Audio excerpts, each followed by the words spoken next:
Hello friends, আমি রুবিস cookery থেকে আপনাদের সকলকে স্বাগত জানিয়ে আজকের রান্না শুরু করছি মিষ্টি পোলাও।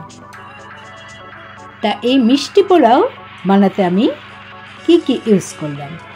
আমি এখানে নিয়েছি 6 কাপ গোবিন্দভোগ আতপ চাল,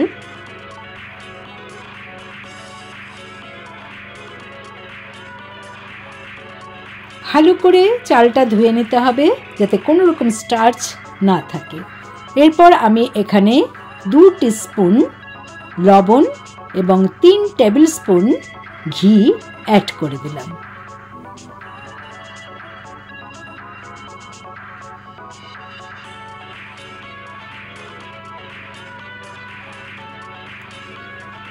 এই চাল যত ভালো করে ধোবেন তত ঝরঝরে পোলাও হবে। লবণ আর ঘি ভালো করে কোট করে নেওয়ার পর আমি এতে দিয়ে দেব চিনি, কারণ আগেই বলেছি পোলাওটা একটু মিষ্টি মিষ্টি হবে। তাই এখানে আমি 3 থেকে 4 টিস্পুন চিনি মিক্সড করে নিলাম এবং 1 টেবিল স্পুন হলুদ আর 1 চিমটি ফুড কালার ইউজ করেছি। এটা সম্পূর্ণ অপশনাল, আপনারা ফুড কালার চাইলে নাও ইউজ করতে পারেন। এবারে চালটাকে খুব ভালো করে হাতের সাহায্যে মেখে নিচ্ছি যাতে কোটিংটা খুবই ভালো হয়। আমি এটা 1 ঘন্টার জন্য রেখে দেব। সাধারণত পোলাও রান্নার সময় যতখানি চাল তার ডবল জল দেওয়ার নিয়ম। তাই এখানে আমি যেহেতু 6 কাপ চাল নিয়েছি, আমি নিয়ে নিলাম 12 কাপ জল। এবার আমি একটা সুতির কাপড়ের মধ্যে কিছু মশলা অ্যাড করছি। দারচিনি, এলাচ, লবঙ্গ, জয়িত্রী, জায়ফল, সাজিরা, সামরিচ সবই অল্প অল্প করে নিয়ে নিয়েছি।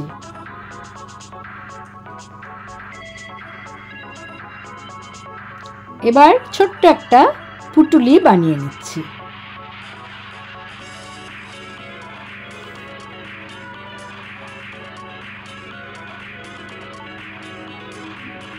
জলটা দেখুন ফুটে উঠেছে।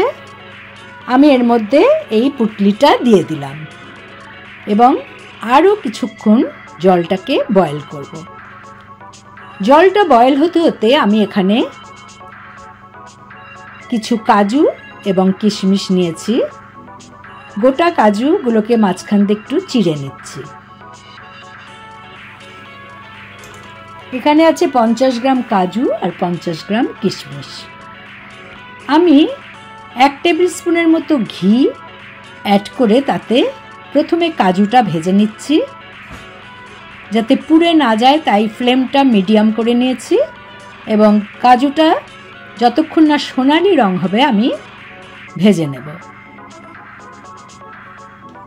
কিছুটা ভাজা হয়ে গেলে আমি কিশমিশগুলো এতে অ্যাড করে আবারও কিছুক্ষণ ভেজে নিচ্ছি।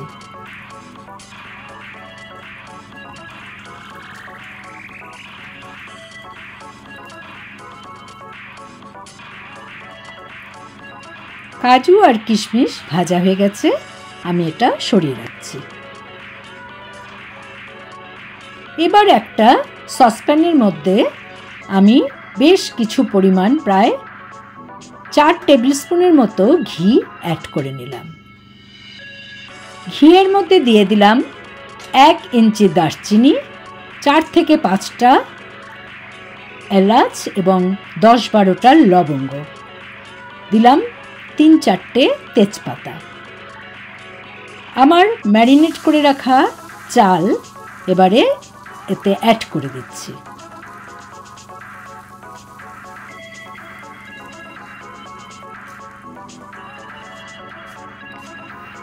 প্রায় 5 থেকে 6 মিনিট আমি এটাকে কষিয়ে নেব।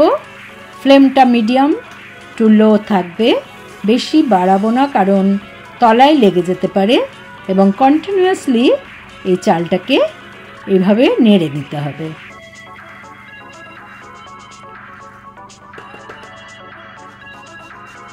আমি এখানে 2 ইঞ্চি আদা কুড়িয়ে নিলাম।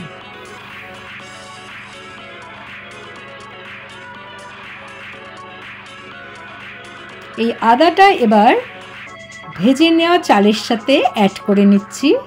এই সময় একেবারেই লো ফ্লেম, এবং চালটা যতক্ষণ না একটা স্বচ্ছ ভাব এবং জলটা পুরোই শুকিয়ে গিয়ে এটা একটা ঝরঝরে ভাব হবে ততক্ষণ অবধি নেড়ে নিতে হবে। তা আমার এটা ঝরঝরে হয়ে গেছে। আমি এবার যে জলটা এতক্ষণ ফোটালাম সেই সুন্দর ফ্লেভারযুক্ত জল এতে অ্যাড করে দিচ্ছি, এবং এই পুটলিটা চিপে তার ভেতর থেকে যাতে পুরো গন্ধওয়ালা জলটা বেরিয়ে আসে সেরকমভাবেই দিয়ে দিলাম। সব কিছু একবার ভালো করে নেড়ে দিলাম। ফোটার আগে এই ঈষদুষ্ণ জল 1 হাতার মতো বা 2 টেবিল স্পুনের মতো তুলে নিলাম। এতে 2 চিমটি স্যাফরন অ্যাড করে ভিজিয়ে রাখলাম, এটা পরে আমার কাজে লাগবে। তা যতক্ষণ না ফুটে উঠলো আমি একটু নেড়ে নিলাম, এবং ফোটার মুহূর্তে আমি এটাকে ঢাকা দিয়ে একদম ফ্লেমটাকে লো করে 10 মিনিট রেখে দিলাম। 10 মিনিট পর দেখুন জলটা অনেকটাই শুকিয়ে গেছে। এই অবস্থায় আমি এখানে গোলাপ জল 1 টিস্পুনের মতো অ্যাড করে দিলাম। আপনারা যদি পছন্দ না করেন তো নাও দিতে পারেন। আমি দিয়ে দিলাম গরম মশলার গুঁড়ো 1 টেবিল স্পুন, আর স্যাফরন যে ভিজিয়ে রেখেছিলাম সেই স্যাফরন। আমার পোলাও রান্না প্রায় শেষের দিকে। আমি এবারে এতে অ্যাড করে দেব ভেজে রাখা কাজু এবং কিশমিশ। কাজু কিশমিশ অ্যাড করার পর আমি আলতো হাতে তলার দিক থেকে আরেকবারও সব কিছু মিশিয়ে নিচ্ছি।